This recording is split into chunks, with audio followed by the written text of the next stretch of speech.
This channel is part of the History Hit network. Some of the turning points of history just happen. Volcanoes erupt. Earthquakes, floods and fires destroy cities.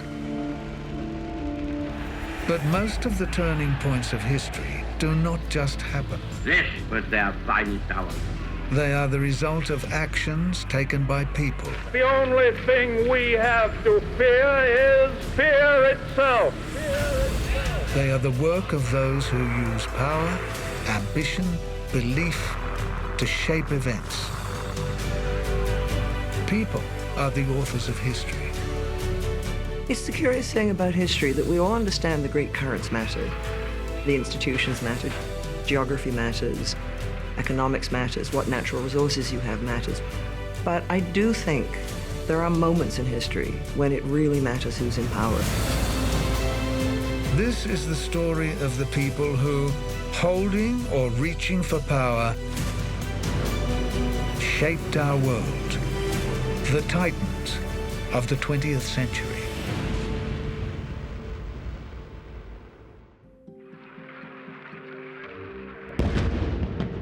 (1929) was ushered in with Auld Lang Syne or another local tradition. Ordinary people and titans alike raised their glasses, but everything they knew was about to be changed forever. Some brief brackets of years deserve to be termed decisive. The short span that includes the crash on Wall Street, the start of the Great Depression, the election of the greatest American president of the modern era, and the arrival on the threshold of complete power of the German Führer. Zara Steiner, the great historian at Cambridge, calls the period from 1929, when the Wall Street crash happened, to 1933, which really was the height of the Great Depression and the hinge years. And I think she's really right. These are the years that make things different.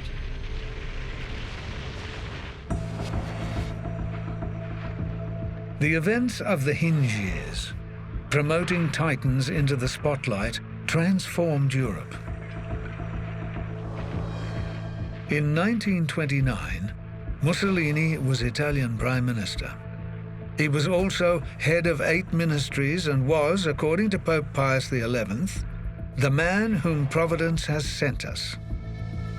He eventually succeeds in 1929 in signing an agreement with the Pope, which effectively says the Pope won't resist Mussolini's political power, but Mussolini would at the same time respect the Pope. Well, the Lateran Pacts essentially end a 50-year Cold War between the institutions of the Italian nation-state and the Vatican.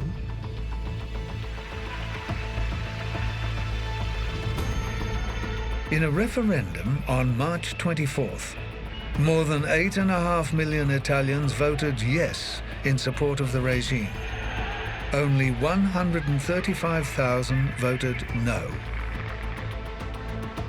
Fascist Italy was constructed as an act of illusion, a series of mirrors. It was a stage set. Italy was not alone in living an illusion. Just before he died in October 1929, German Chancellor Gustav Stresemann said, "The economic position is only flourishing on the surface. Germany is in fact dancing on a volcano." And not just Germany. If you love history, then you'll love History Hit.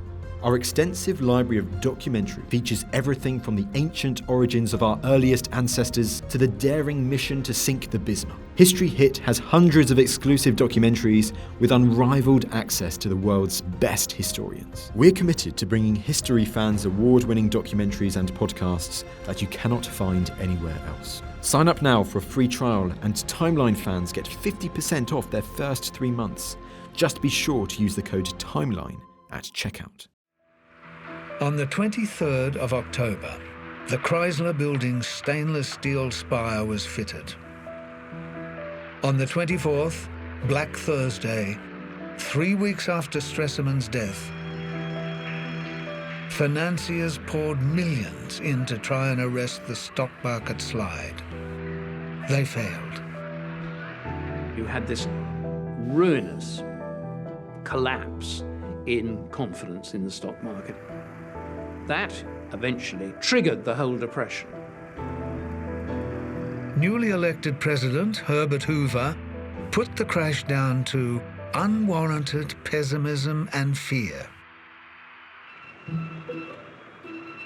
FDR, the man who will replace Hoover in the White House, is at this moment governor of New York. He started giving radio talks as governor.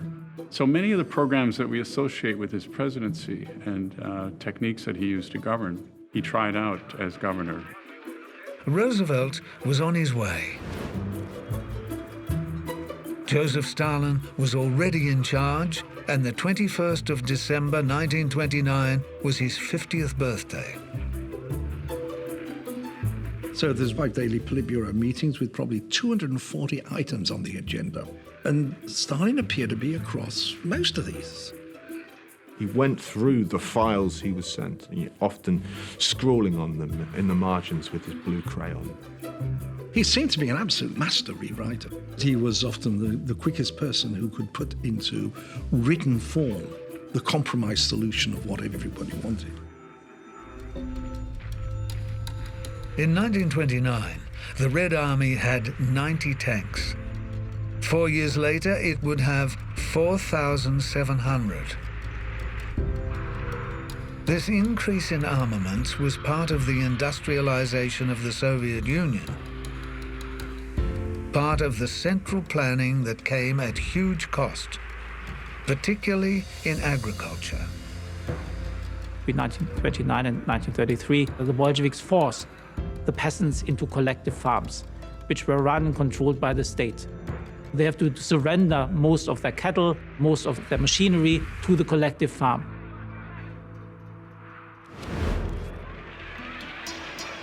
For a time, the focus returns to India and to one of the great PR exercises. Gandhi was really a genius of manipulating mass media, if you like. He was a genius of speaking to many different audiences. And you see this very clearly in the Salt Satyagraha of 1930. The salt tax cost the average Indian at most 15 cents a year. But salt was an essential of life, and the British rule, the Raj, had the monopoly. Salt was something that every Indian household recognized. So it was something that immediately connected the cause with everyday life for Indians. So he goes on this 200-mile march from his ashram in Ahmedabad in Western India down to the sea. It's a fantastic piece of political drama. And then his stroke of real media genius was that he invited foreign film crews to follow him and film him on this march. In rousing popular support, the march was a success. In stirring government, it was a failure. Gandhi was getting under the skin of the British, particularly of a man of limited influence who would, before our story ends, have become one of the very grandest of the Titans. Churchill famously said, India is no more a nation than the equator, that it had no meaning as a nation. And so he completely dismissed Indian nationalism. Great mismanagement and weakness are causing unrest to 300 million primitive people whose well-being is in our care. He saw the movement of Gandhi to get freedom and get independence as something deeply subversive to what he regarded as civilization.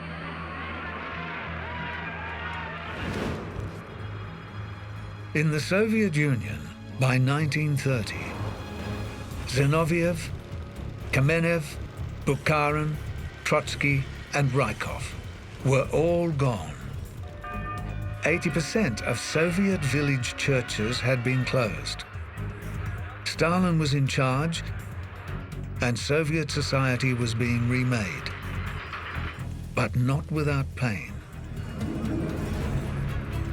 1,000 incidents of rural violence throughout the Soviet Union were officially reported in 1928. 13,794 in 1930. They were objecting to coercion. Collectivization has been presented by some people as kind of an all-out war against the peasantry. Campaigns of soldiers, groups of secret policemen sent in to compel people to join a collective farm.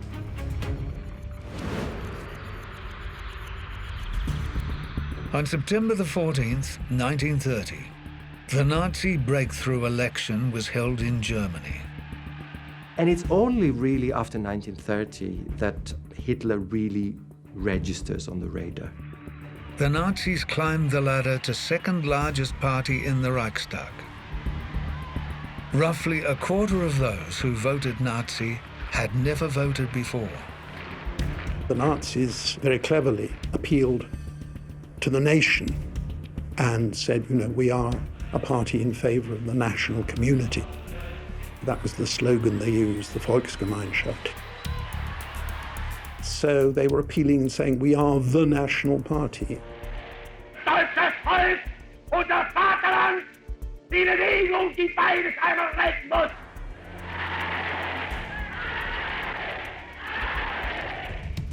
I'll see to it that prices remain stable, Hitler said in 1930. That's what my stormtroopers are for. There are no concrete measures for implementing these policies. It's all about, a general sense of vision. He had his casting directors, but fundamentally it was him. He was the messianic leader, so leader and message were the same thing. Generally, his principles, the supremacy of the Nordic Aryan race, also that the Jews and the plutocrats together would destroy Germandom. Those are the constants. They're always there. They form his thinking. As many as 34,000 National Socialist meetings took place during the election campaign. No other party got close.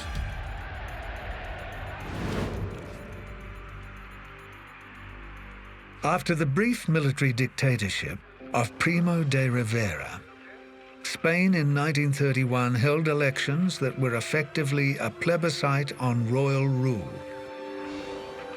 On the 12th of April 1931, there were municipal elections, which was part of a scaled return to some kind of constitutional government. After the military dictatorship, which with Alfonso XIII's approval, had ruled Spain since 1923. The elections decided that a better life would present itself if the king went away, and Alfonso XIII departed, noiselessly into exile. It was a runaway victory for Republican parties. Dolores Ibarruri, La Pasionaria, became editor of the left-wing Mundo Obrero in 1931. She was also arrested as the reaction of the conservative establishment stiffened. One priest, not untypically, suggested that Spain should be prepared to fight a civil war before we tolerate the separation of church and state. There were lots of machinations. Would it be possible to use the army? And in the end, a number of key generals said the slaughter would be beyond anything we are prepared to take responsibility for. And Franco was one of those. Franco, of course, would change his mind. On his deathbed, Alfonso XIII, who had thought, as many people on the right did in Spain, that the point of the civil war was to restore the monarchy, Alfonso XIII said of Franco, "He betrayed me at every turn."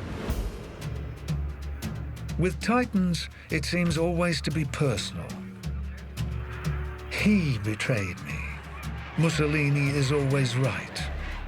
Stalin was the sun, and Gandhi the great soul.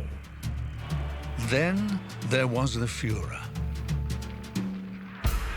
The word Führer was really coined for him by Dr. Goebbels, but he embraced it. The idea is that you get away from democratic norms because the focus is leadership. And there's also a providential element that comes into Hitler's language. That he's the man of providence, sent by God, sent by providence to lead the people.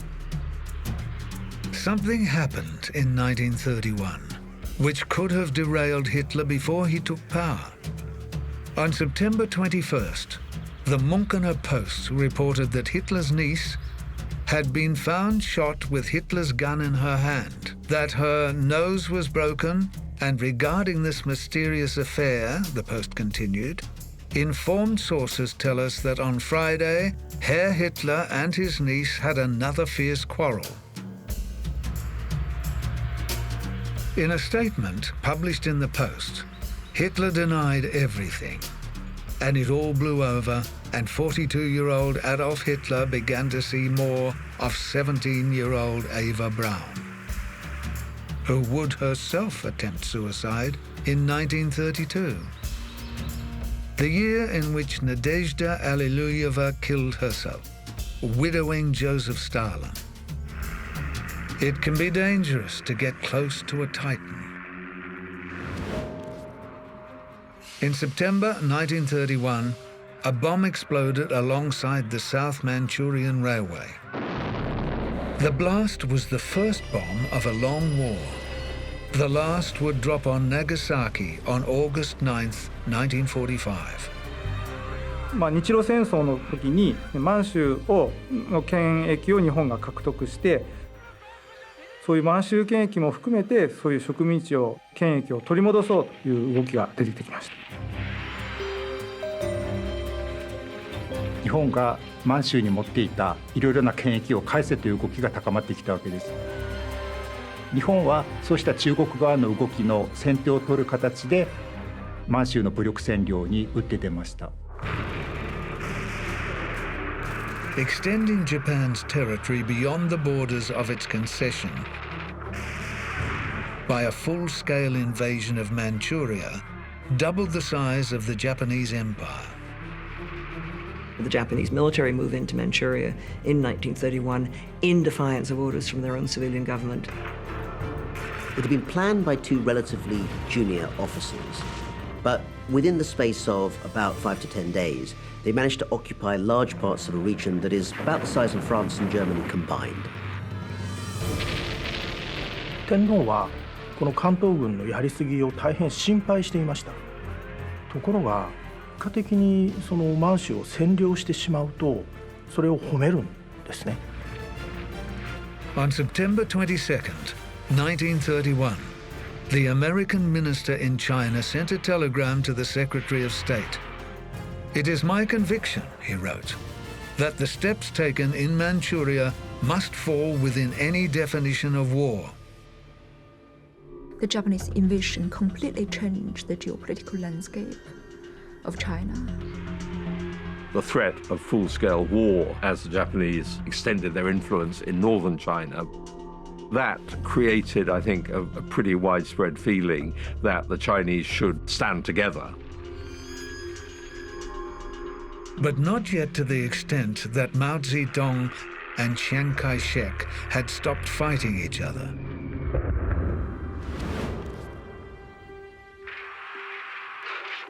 Elsewhere, it was economics that was transforming the landscape. This was the period of the means test and the dole, and the slag heaps and the rotting cranes and the Jarrow hunger marches. As Chancellor, Winston Churchill had disastrously returned Britain to the gold standard. On September 21st, 1931, Britain went off the gold standard. By December, the pound had fallen by 30%, and the cost of unemployment benefits had risen from £12 million in 1928 to £125 million in 1931. leadership was required. Were the Titans the right men? You look at the 1920s and you think, there were some good leaders there. There was Briand in France. There was Stresemann in Germany. And you look at the disappearance of those people from the scene.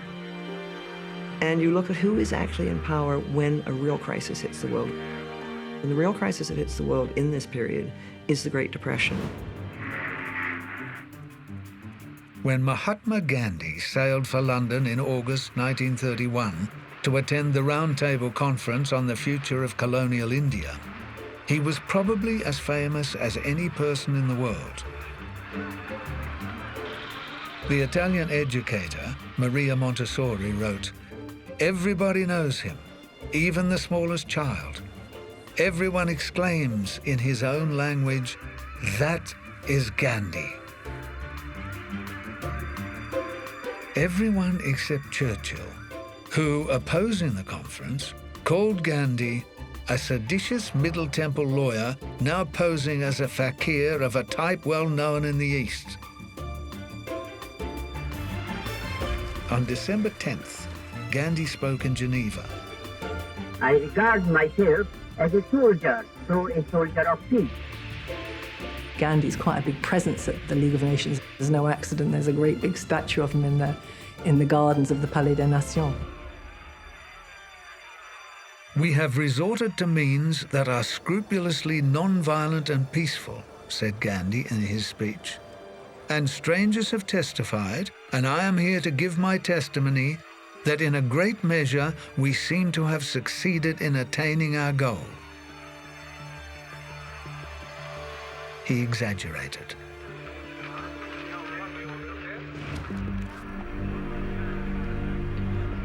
Some Titans have a towering but local presence. Charles de Gaulle, for example, who in 1932 began work on his third book, Towards a Professional Army, which would confirm his ascendancy. And in Hong Kong, Ho Chi Minh was arrested by the British and jailed for 2 years. That's how revolutionaries are made. A man whose local influence was at least as intense was sentenced to death for his role in the Easter Uprising, commuted to life in prison and freed under the amnesty. In 1932, he attained high office. Eamon de Valera was an austere and schoolmasterly figure, but he was a brilliant politician, and in many ways he becomes the dominant figure in Irish politics when he is elected Premier in 1932. And the Ireland that you see for the next 30 years is the Ireland that has been created by Eamon de Valera. The Emperor Hirohito survived an assassination attempt by a Korean nationalist in January 1932. The Japanese Prime Minister, Inukai Tsuyoshi, offered his resignation because of the security lapse. It was not accepted. On May 15th, young Navy officers assassinated the Prime Minister. His offense was a reluctance to recognize Japanese possession of Manchuria. この犬飼内閣の崩壊によって戦前における日本の政党政治というのがですね、もう途絶えてしまいました。つまり国民の怒りはですね、政党政治に向いていたんですね。その経済恐慌によるその被害というのを食い止められない政党政治に対して多くの国民が怒っていた。ですから意外にですね、その暗殺した人たちに対して国民は同情的だったんです。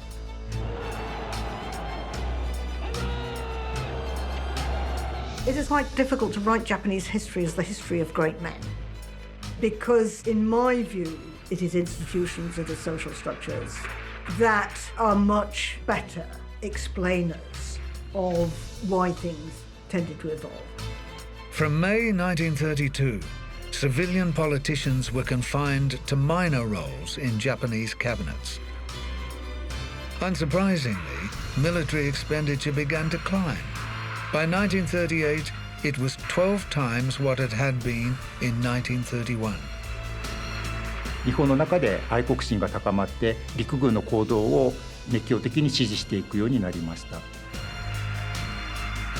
In 1933, Japan would quit the League of Nations, and a figure who will become prominent in our story moved to the front, Hideki Tojo. 東條という人はですね、当時の陸軍を非常にうまくコントロールしていました。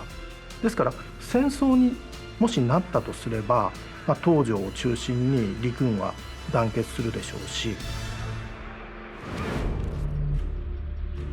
Dwight D. Eisenhower makes a brief and controversial appearance at the end of July, when President Hoover sends troops to disperse several thousand First World War veterans assembled in Washington to demand payment of the war service bonus. Chief of Staff General Douglas MacArthur led the 12th Infantry Regiment, the 3rd Cavalry Regiment containing 6 Renault tanks was commanded by Major George S. Patton. Eisenhower, MacArthur's junior aide, remembered telling, "That dumb son of a bitch not to go down there. I told him it was no place for the Chief of Staff." The action was the final nail in Hoover's coffin. Was this the American dream? Had this come to an end? The need for strong executive leadership was as great as it's been in just a few times in American history. His opponent for the 1932 presidential campaign had as his signature tune, "Happy Days Are Here Again." His name was Franklin Delano Roosevelt. His health wasn't an issue in 1932 when he ran for president, but he was very good at dispelling those concerns. Roosevelt swept Hoover aside in the most one-sided election since Lincoln's victory in 1864. FDR's response was, in many ways, to remake America. It was called the New Deal. You've been told that things may be worse if I'm elected to office. But on the other hand, remember that things might have been a whole lot better. He gives off the impression in the 1930s when he's running for president and once he's elected that nothing can scare him. He's seen the worst. The ability that gives him to empathize with others who are going through hardship and to recognize to experience hardship is often not of one's own making or one's own fault, and that one needs assistance. This is what makes him the extraordinary man he became. As the votes for FDR were tallied, America was in a desperate state.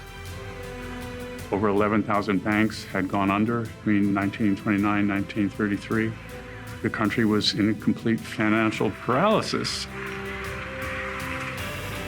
Elected in November 1932, Roosevelt would be sworn in and take office in March 1933.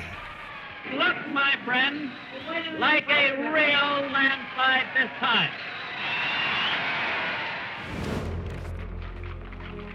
Two elections were held in Germany in 1932, the first for president and the second for the Reichstag.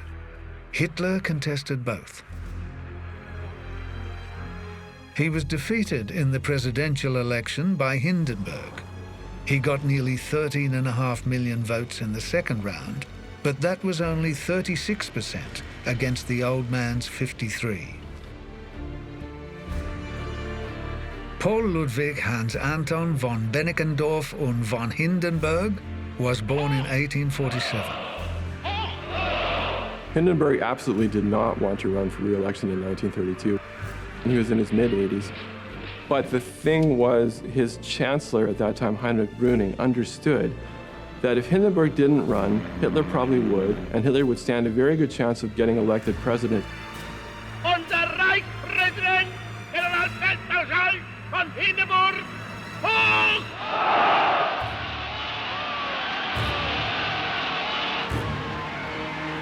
In the federal election in July, a swing to the Nazis made them the largest single party. An electoral success that owed a great deal to the party's chief propagandist, Joseph Goebbels.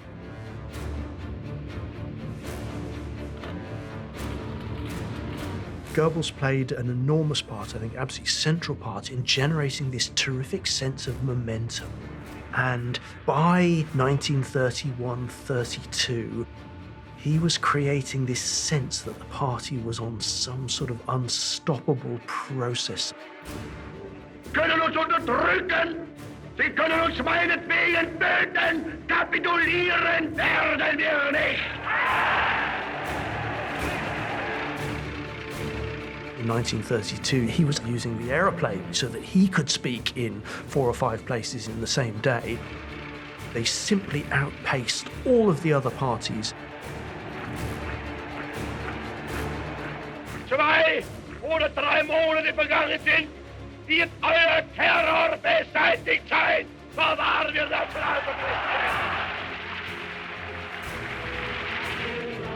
Electoral success revealed the Nazis to be, in Richard J. Evans' phrase, a rainbow coalition of the discontented.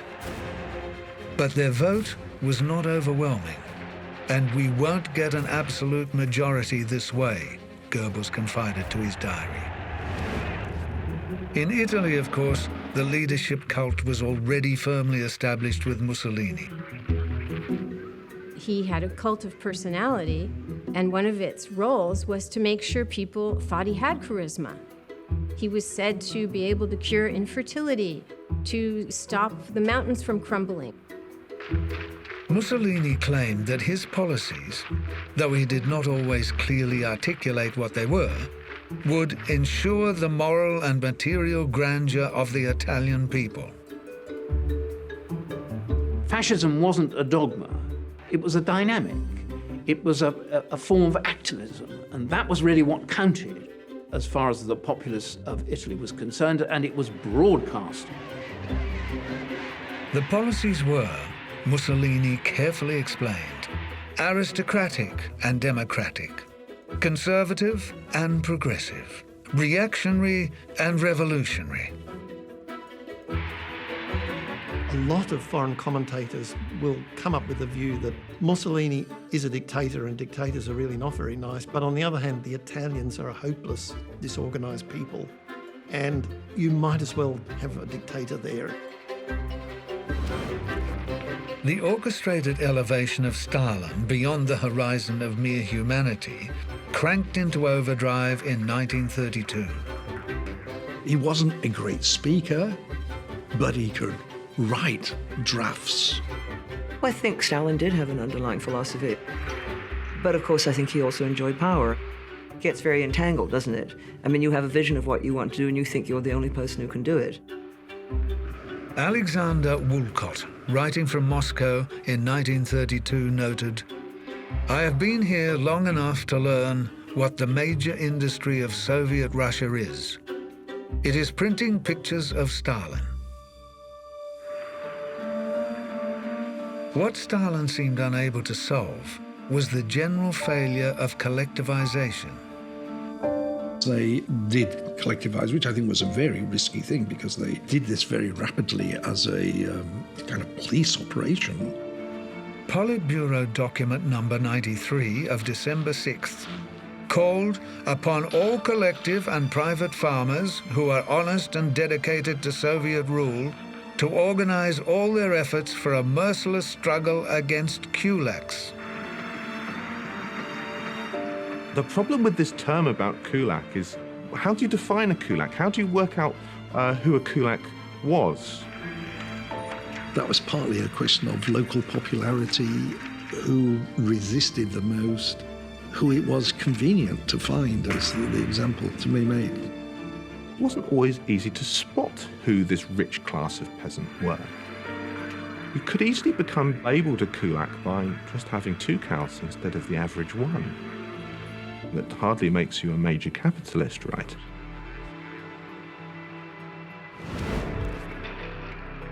The hinge swings.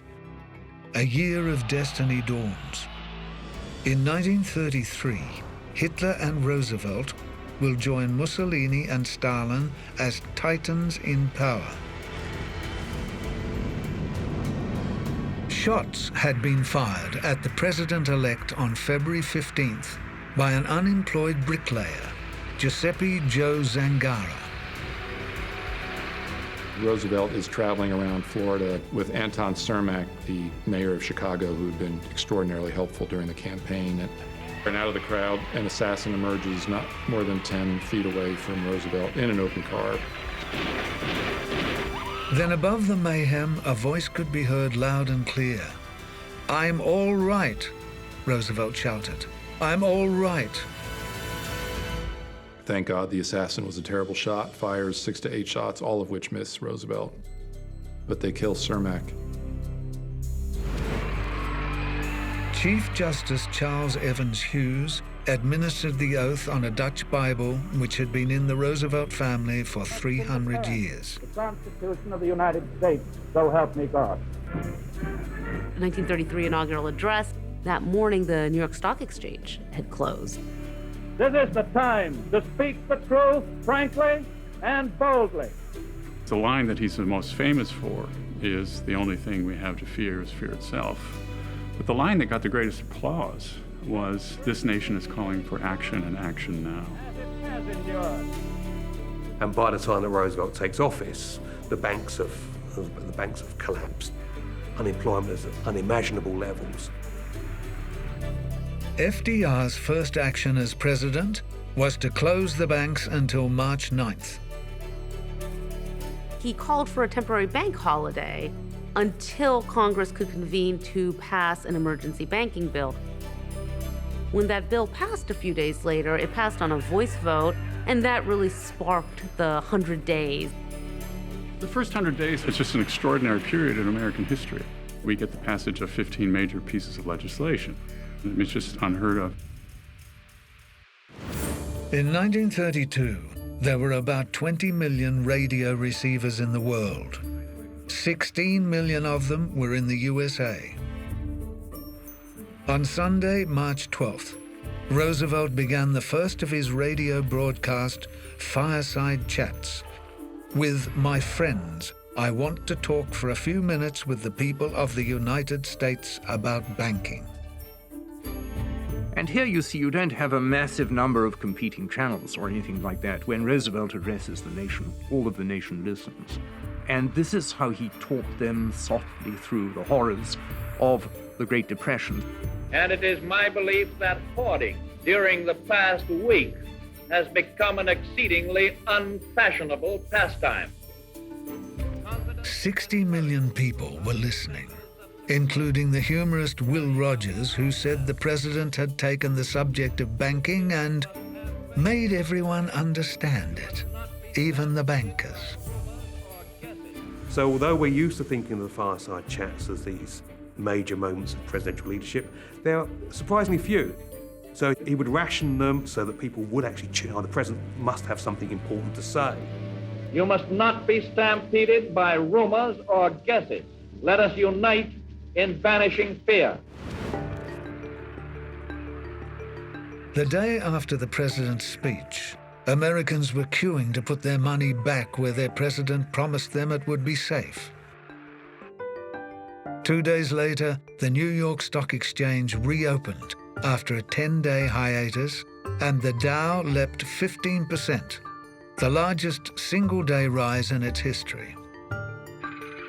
The Stock Exchange ticker tape signed off with the words, "Happy days are here again." By April, more than $1 billion had been pulled out of socks, jars, from under mattresses and floorboards and put back in the banks. About 450,000 Americans wrote to their new president in his first week in office.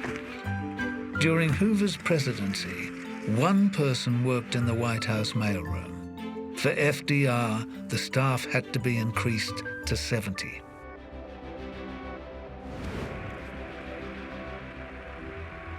When the world gathered for an economic conference that summer, FDR scuttled the initiative with what has come to be known as his bombshell message.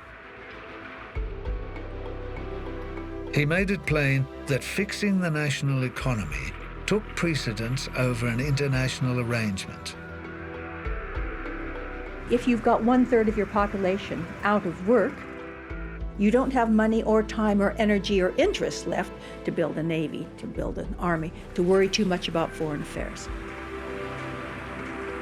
The British economist John Maynard Keynes said that Roosevelt was magnificently right, but the alternatives to joint action included Nazism, fascism, and Japanese militarism. So the tragedy of the World Economic Conference is that the three major democratic powers aren't able to do an economic and a financial deal. The Americans had hoped to do a trade deal with the British, and the British don't want to do the deal. Neville Chamberlain, who's the Chancellor of the Exchequer at the World Economic Conference, he's the one that Roosevelt blames for this bust-up. Until Chamberlain leaves as Prime Minister, they have very difficult relations all the way through the 1930s. In July 1932, Hitler had been denied the chancellorship by the Reich president. There were several occasions in 1932 when Hindenburg was presented with the idea of naming Hitler as chancellor and refused to do so, and it really comes back to the utter contempt that someone in his position had for what he saw as this vulgar, lower-class upstart. 5 months later, and with Nazi support dwindling, in the November election a swing against them of more than 4% had been recorded, Hindenburg relented. I don't think Hindenburg thought about reasoning with Hitler. I don't think Hindenburg thought about reasoning with anybody. He did ultimately come to the conclusion that he could give Hitler orders. And finally, at the end, in late January 1933, that proved to be enough. If you look at how Hitler actually got into power, it was a result of human error. But it was for the people around President Hindenburg, his son among them, who felt they could use Hitler and use the Nazis. Of course, the fatal mistake they made was not to understand that Hitler was thinking exactly the same thing. Hindenburg's chancellor, Franz Joseph Hermann Michael Maria von Papen zu Koningen, had been born into nobility and wealth. Nicht als Parteimann, sondern als Deutscher bin ich seinem Rufe gefolgt. So with von Papen, just like with Hindenburg, there's a lot of sort of aristocratic pride and arrogance. Hitler almost certainly had nothing but contempt for von Papen. To be honest, Papen deserved little more than contempt. After the election, cunningly as they thought, Hindenburg and his circle invited Hitler to become chancellor. And within 2 months, Papen said, "We will have pushed Hitler so far into a corner that he will squeak." And it's no accident, I think, that when the Weimar Republic ended in 1933, it ended through a small conspiracy by those conservative elites. At 11:30 on the morning of Monday, January 30th, 1933, one of those rare dates that divides history, President Paul von Hindenburg administered the oath of office, installing Adolf Hitler as Chancellor. So the moment in which he becomes Chancellor of Germany in 1933 would be a good candidate for the most important historical moment of the 20th century. Barely a month later, just after midnight on the evening of 27th February 1933, passers-by saw flames beginning to light up the interior of the Reichstag.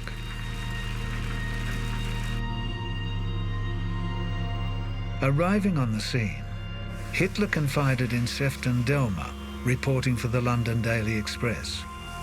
"You are now witnessing the beginning of a great new epoch in German history, Herr Delmer." The next morning, the cabinet, which had a non-Nazi majority, met to draw up an emergency decree that abrogated civil liberties across Germany. The decree which is passed following the Reichstag fire basically allows his Reich government to take over state governments, and the state governments were one of the possible sources of resistance, which Hitler then wipes out. Goebbels' Reichsministry for Popular Culture and Propaganda was formally launched on March 13th, 1933. He established in 1933 the so-called Reich Chamber of Culture with the aim of trying to control and coordinate and support and sponsor German culture. On March the 23rd, the Enabling Act gave Hitler dictatorial powers. The SA and the SS were given sort of free run to deal with the left. So they arrested the socialist and communist leaders. The first concentration camp, intended for Communist Party functionaries, was set up on March 22nd, outside a town named Dachau. There were a lot of concentration camps in the spring of 1933, and these were often simply cellars somewhere or derelict factories which they used to hold these people and beat them up. Hitler's only been in power not even 2 months yet at that point, and he's already maneuvered himself out of this limited position he was in. He's already broken out of the box. He's already basically got dictatorial power in his hands.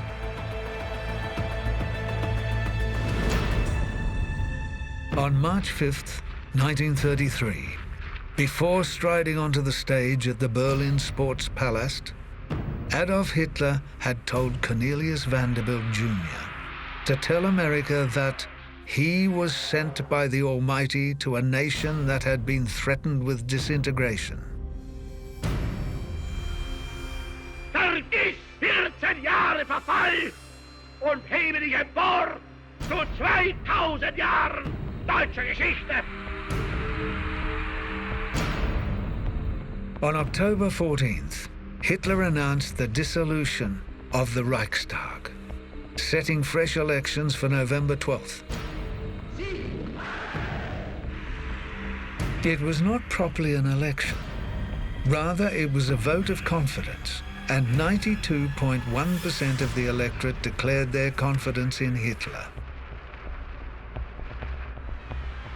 Winston Churchill, speaking in the House of Commons on November 7th, warned that Germany had already started to rearm. March 1933 was the epicenter of the great and vicious Ukraine famine. This famine, it is called the Holodomor. So it was not something which was a result of collectivization, a natural result of bad harvest. It was the attempted genocide. The Soviet leadership doesn't support the Ukrainian peasants, the backbone of the Ukrainian nation. They let them die. To the very last moment, actually, they prevent grain from being released to them.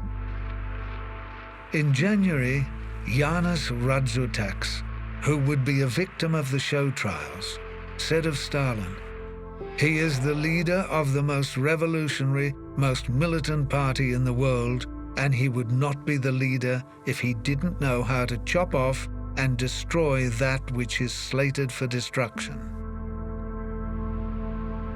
He kept power because he never took responsibility for anything that went wrong. If something went wrong, if there was famine in Ukraine, he blamed foreign agents or he blamed dissident Ukrainians. And enough people in the Soviet Union were prepared to believe that. Ukrainians are starving in masses. There's cannibalism. It's a terrible situation.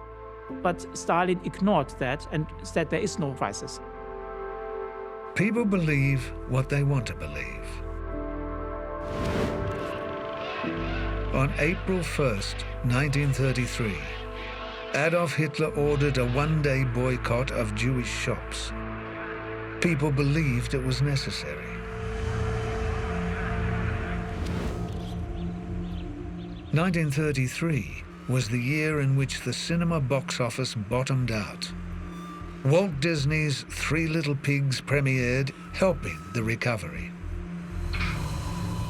The song that made its debut in that production was reputedly often whistled by Adolf Hitler, whose nickname had been Wolf. It was "Who's Afraid of the Big Bad Wolf?"